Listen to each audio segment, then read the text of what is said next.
આ વાર્તા છે એક એવા જંગલની જ્યાં ગોલ્ડી નામનો બાજ રહેતો હતો। તે જંગલના બધા પક્ષીઓ પર ખૂબ જ અત્યાચાર કરતો હતો અને તેમના ઈંડા અને બચ્ચાઓને ખાઈ જતો હતો। તેની સાથે લડવાની હિંમત કોઈ કરતું ન હતું। એક દિવસ ગોલ્ડી એક પોપટ પાસે ગયો જે જંગલોના જાનવરો વિશે ભવિષ્યવાણી કરતો હતો। ગોલ્ડી મહારાજ, આ સાચું છે કે જંગલમાં તમારાથી શક્તિશાળી કોઈ નથી, પણ નીલી ચકલીના ઈંડામાંથી નીકળનાર બચ્ચું આ જંગલને તમારાથી આઝાદ કરી દેશે। નીલી ચકલી? તે તો જંગલમાં એક જ છે, નીલું। હું તેના ઈંડામાંથી બચ્ચું નીકળતા પહેલા જ તેને ખતમ કરી નાખીશ। આ વાત આખા જંગલમાં ફેલાઈ ગઈ અને પછી નીલુ ચકલીને પણ ખબર પડી। ત્યારે તેના પતિએ કહ્યું કે ગોલ્ડી આપણા બચ્ચાને ક્યારેય પેદા નહીં થવા દે। આપણે આ જંગલ જલ્દી છોડવું જ પડશે। પણ એવી કઈ જગ્યા છે જ્યાં હું મારા ઈંડાને જન્મ આપી શકું અને તેને સુરક્ષિત પણ રાખી શકું? તું અત્યારે જ શહેર જવા નીકળી જા। ત્યાં એવી જગ્યાએ પોતાનો માળો બનાવજે જ્યાં માણસોની નજર ના પડે, કારણ કે તે લોકો ઈંડાને પણ નાસ્તો બનાવીને ખાય છે। ધ્યાન રાખજે। ઠીક છે, હું હમણાં જ નીકળું છું। આમ કહીને નીલુ ત્યાંથી નીકળી ગઈ।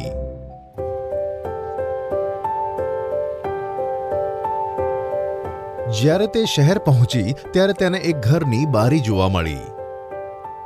આ ઓરડો ચિંકીનો હતો।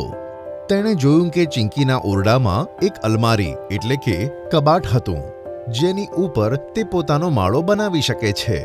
આ કબાટ મારો માળો બનાવવા માટે એકદમ બરાબર છે, પણ જ્યારે આ છોકરી સૂઈ જશે ત્યારે હું માળો બનાવવાનું શરૂ કરીશ। આમ વિચારીને નીલુ ત્યાં જ રોકાઈ ગઈ અને ચિંકીના સૂઈ ગયા પછી તે પોતાનો માળો બનાવવાનું શરૂ કરે છે।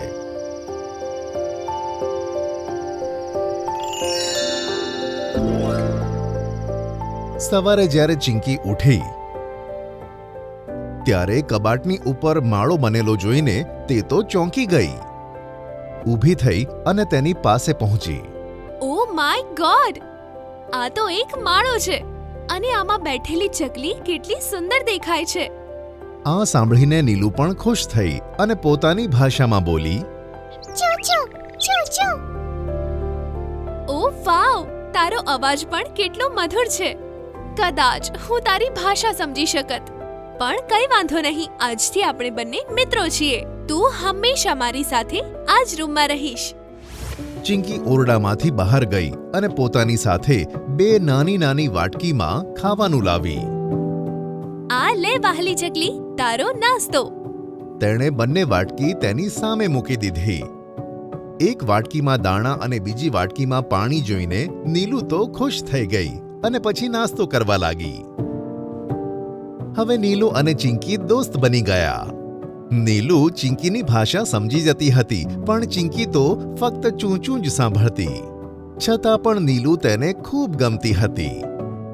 નીલુનું જીવન સરસ જઈ રહ્યું હતું અને જંગલમાં ગોલ્ડી નીલુને શોધતા શોધતા તેના માળા પાસે પહોંચી ગયો। નીલુ ક્યાં છે? ક્યાં સંતાડીને રાખી છે તેને?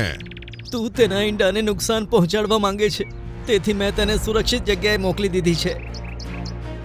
તેના ઈંડામાંથી બચ્ચું નીકળ્યા પછી મને જંગલમાંથી નીકાળી દેશે એવી પોપટની ભવિષ્યવાણી છે, તેથી મારે તે ઈંડાને ખતમ કરવું જ પડશે। એવું કશું જ નહીં થાય। અમે અમારા બચ્ચાને તારી સામે આવવા જ નહીં દઈએ। તારે ચિંતા કરવાની કોઈ જરૂર નથી। ના, હું રિસ્ક નથી લઈ શકતો। જ્યાં સુધી નીલુ અહીં નથી આવતી ત્યાં સુધી તું મારી પાસે કેદ રહીશ। ગોલ્ડીએ નીલુના પતિને પોતાના પંજામાં દબાવ્યો અને પોતાના ઘરે લઈ જઈને તેને બંદી બનાવી દીધો। આ બાજુ નીલુએ પોતાના માળામાં એક ઈંડું મૂક્યું। એ જોઈને ચિંકી તો ખૂબ જ ખુશ થઈ ગઈ। ચિંકી અને નીલુ બંને મળીને ઈંડાની દેખભાળ કરવા લાગ્યા। થોડા દિવસો વીત્યા પછી એક સવારે કોઈ અવાજથી ચિંકીની ઊંઘ ઉડી ગઈ। તેણે ઉઠીને જોયું તો આ અવાજ ઈંડામાંથી આવી રહ્યો હતો। નીલુ ઈંડાની પાસે જ બેઠી હતી। ત્યાં જ ઈંડું ફૂટી ગયું અને ઈંડામાંથી એક સરસ મજાનું બચ્ચું બહાર આવ્યું। Oh my God! તું તો કેટલું ક્યુટ છે વહાલું બચ્ચું। તું પણ ખૂબ સરસ છે મિત્ર। તે બચ્ચાને માણસની ભાષા બોલતા જોઈને ચિંકી ખૂબ જ આશ્ચર્ય પામી. અરે તું તો માણસોની ભાષા બોલે છે. આવું કેવી રીતે થઈ શકે? તે તો મને પણ ખબર નથી પડી રહી. અને હું જંગલની જગ્યાએ માણસોના ઘરમાં કેવી રીતે જન્મ્યો? બેટા, હું તને બધું જ સમજાવું છું કે તું અહીંયા કેમ છે, તારામાં આ શક્તિઓ કેમ છે. પછી નીલુ ચકલીએ તેને કહ્યું કે તે એક જાદુઈ બચ્ચું છે અને જંગલ જઈને તેને જાનવરોને ગોલ્ડીબાજના અત્યાચારોથી મુક્ત કરવાનું છે. પછી બચ્ચાએ તે માણસની ભાષામાં ચિંકીને જણાવી દીધું. ઓ માય ગોડ, તારી વાર્તા તો શ્રી કૃષ્ણ અને કંસ મામા જેવી છે. શું તમે લોકો હવે મને છોડીને જંગલમાં જતા રહેશો? તેણે ઉદાસ થતા કહ્યું કે જો મારો જન્મ ગોલ્ડીથી પક્ષીઓને બચાવવા માટે જ થયો છે તો મારે જવું જ પડશે. પણ તું ઉદાસ ના થઈશ ચિંકી. અમે રહીશું જંગલમાં, પણ દર રવિવારે રજાના દિવસે અમે તને મળવા જરૂર આવીશું. સાંભળીને ચિંકી ખુશ થઈ ગઈ. હવે અમે જઈએ છીએ. પોતાનું ધ્યાન રાખજો અને અહીં પાછા જરૂર આવજો. સાંભળીને નીલુ તેના બચ્ચા સાથે જંગલ તરફ ઉડી ગઈ.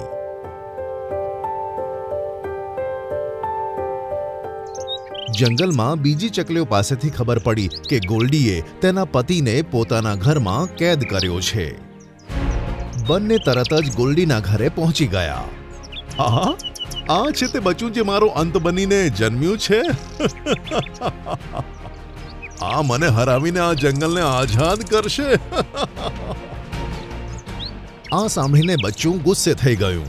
તેણે ઉડીને પોતાની ચાંચ તેના મોઢા પર મારી, જેના કારણે તેને લોહી નીકળવા લાગ્યું. હે? આ શું? આટલું નાનું બચ્ચું અને હુમલો આટલો ખતરનાક? ત્યાં જ ગોલ્ડીએ બચ્ચાને પોતાની ચાંચમાં દબાવી દીધું, પણ બચ્ચાને તો કશું જ થયું નહીં. બચ્ચાએ પોતાનો નાનો પંજો ગોલ્ડીની આંખ પર માર્યો અને તે કાણો થઈ ગયો. તારી આટલી હિંમત! બૂમ પાડીને તે બચ્ચા તરફ આગળ વધવા લાગ્યો. બચ્ચાએ સમય ન વેડફતા તેની બીજી આંખ પણ પોતાની ચાંચથી ફોડી નાખી અને તે આંધળો થઈ ગયો. દર્દથી બૂમો પાડતો ગોલ્ડી આંધળો થઈને ત્યાંથી ઉડી ગયો. નીલુએ બીજી ચકલીઓની મદદથી તેના પતિને બંધનમાંથી મુક્ત કર્યો. ગોલ્ડી ક્યાં ગયો તે કોઈને પણ ખબર ન પડી. તે દિવસ પછી ગોલ્ડી જંગલમાં ક્યાંય જોવા ન મળ્યો અને બધા જ પક્ષીઓ સુખ, શાંતિ અને આનંદથી જંગલમાં રહેવા લાગ્યા. બચ્ચું અને નીલુ દર રવિવારે ચિંકીને મળવા તેના ઘરે શહેરમાં જતા અને આખો દિવસ તેની સાથે પસાર કરતા.